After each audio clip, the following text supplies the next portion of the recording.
video. Today I am going to be doing a story time.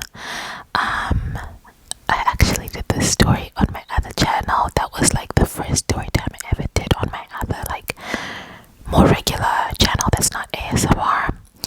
But I'm gonna tell you guys what happened as well.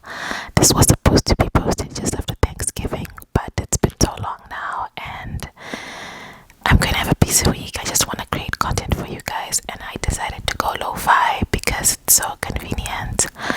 I really hope that the audio is working, because the last time I tried to go do Lofi, I lost like audio, so fingers crossed. Alright, guys, just don't forget to like the video, please like the video, so that other people get to see it, because the algorithm favors like what other people are interacting with, so commenting, liking, and that's always great. And thank you to everybody who's been commenting. I really personally love comments because they encourage me to keep going, and also they just make me feel like I'm interacting with some of you guys, and some of you are ASMR artists as well, and I love to discover new channels. So I asked for recommendations for story times in my last two videos. I got some. Thank you to everybody who sent me a recommendation. And there's a lady who actually nominated herself. I've forgotten the name right now. You know what? Let me just take a look so that I can, shout her out. She's like she's got a beautiful whisper.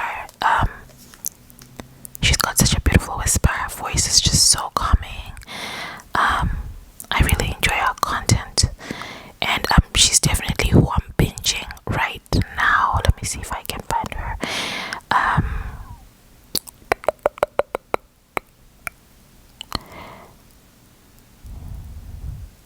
Relaxing Rose ASMR. She's always doing food content. Thank you so much for just always interacting. Again, like other ASMR, it is also pretty cool to interact with. The one I'm talking about is ASMR Majestic. Such good content, and she's got a ton of videos. Her whispers just wow, put you out. It's so relaxing. I've been having pain in my back because of I've been driving a lot, and so I've got like back pain, but it's posture related obviously, and I need something to just help me fall asleep sometimes. And and I also have been having this like guys, never mind, honestly I think I'm a little bit anxious. Never mind, I just don't. Yeah, I always tell you guys I use a lot of ASMR when my anxiety's up. So let's get to the story time, guys. I almost died. Like when I told this story and I posted about it, everybody was like, oh, you were on that plane, I was on a plane where the crazy incident happened. So I'm scared of flying. You guys know that. I always tell you guys, like I think I even told you guys how my fear of flying started, but I'm scared of flying. So we're on this plane. I'm super nervous about the whole thing, and where we flew via Houston. So flew from our initial destination via Houston. We're flying back home. So we stopped, landed in Houston. I grabbed my Chick-fil-A because yeah, why not? I'm reading a book, keeping me company. I wanted to watch Fantastic Beasts 3, Secrets of Dumbledore, but I couldn't get to watch it because the Wi-Fi on the plane was not working, or the internet. Yeah, the plane entertainment was not working. So then when I got to the airport, I just downloaded a book just in case, and I was reading the book and just kind of having a good time. And I got my Chick-fil-A. It was a short layover. It was like about 2 hours of a layover. Hold on guys, my heat just kicked in. I don't need that. Sorry, I'm gonna have to clear up my memory card. But anyway, I actually need a hard drive. That's what I need for Christmas. So yeah, we got on the plane, and we're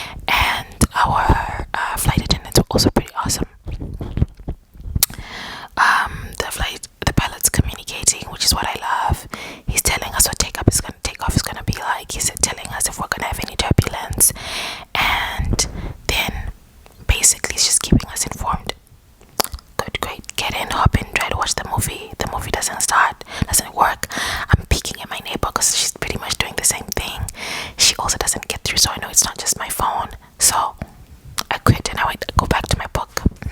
And then the seatbelt sign is, it's not lifted, but people can basically get up and go to the bathroom at this point. So people start getting up and going to the bathroom and things like that. This was a connecting flight. Actually, it was also connecting further, I think, to Baltimore or something. Yeah, it was dropping us off at our destination. It was continuing further. So I'm sitting next to this lady, and then something happens. Like,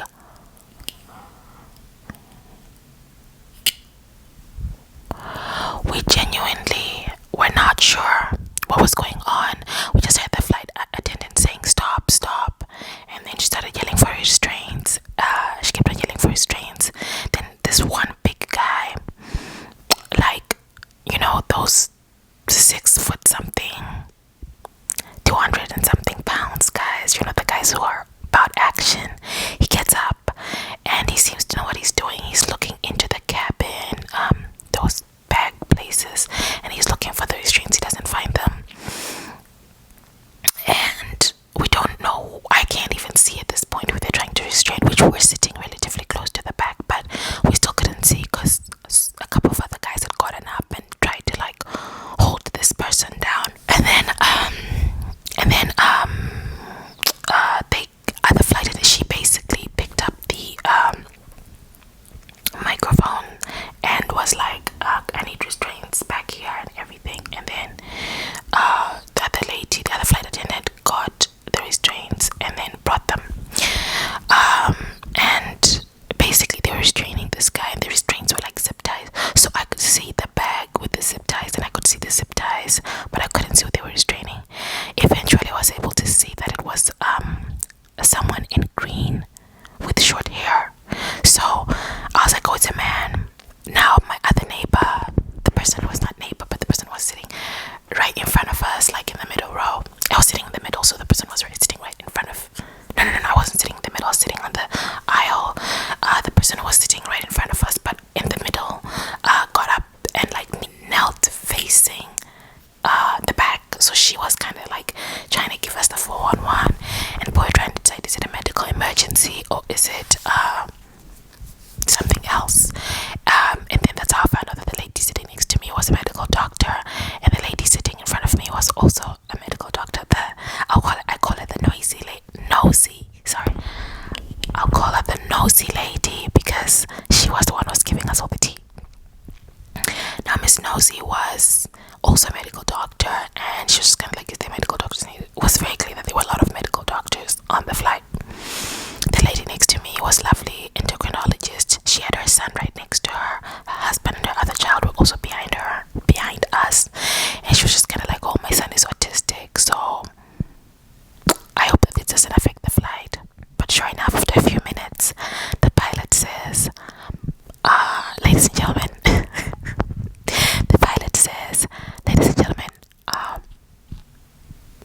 we're gonna have to have an emergency landing.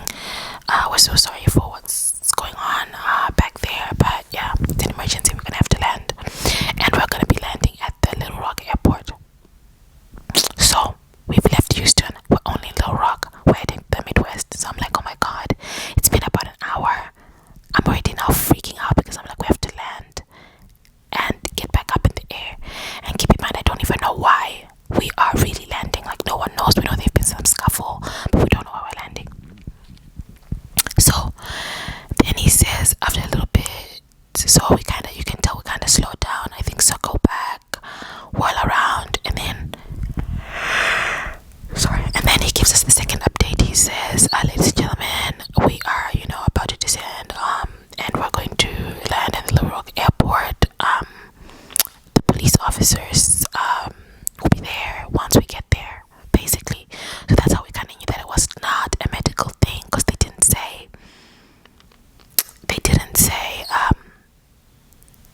the ambulance. They didn't say the paramedics or the ambulance or anything like that. They said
So remember, we're just thinking, let's go, let's go, let's go.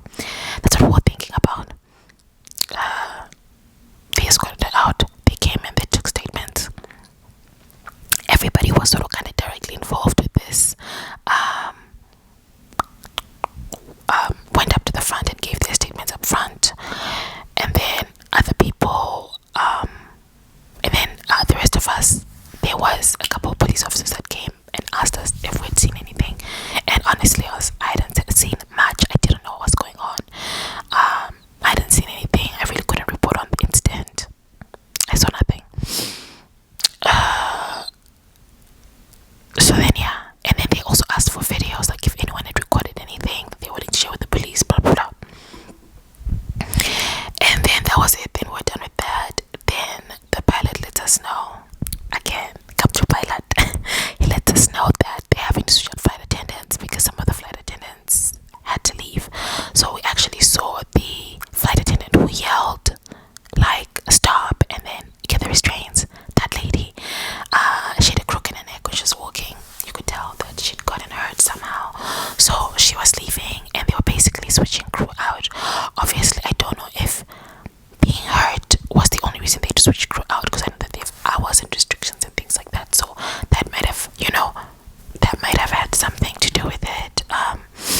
I was just saying, like, doesn't this make, I mean, it absolutely makes me a little bit more nervous to fly. I'm just grateful to be alive. I'm grateful nobody got hurt.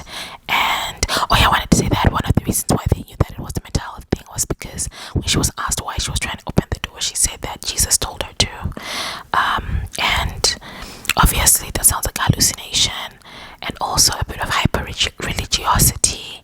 So definitely sounds like a mental health crisis. I hope she gets help.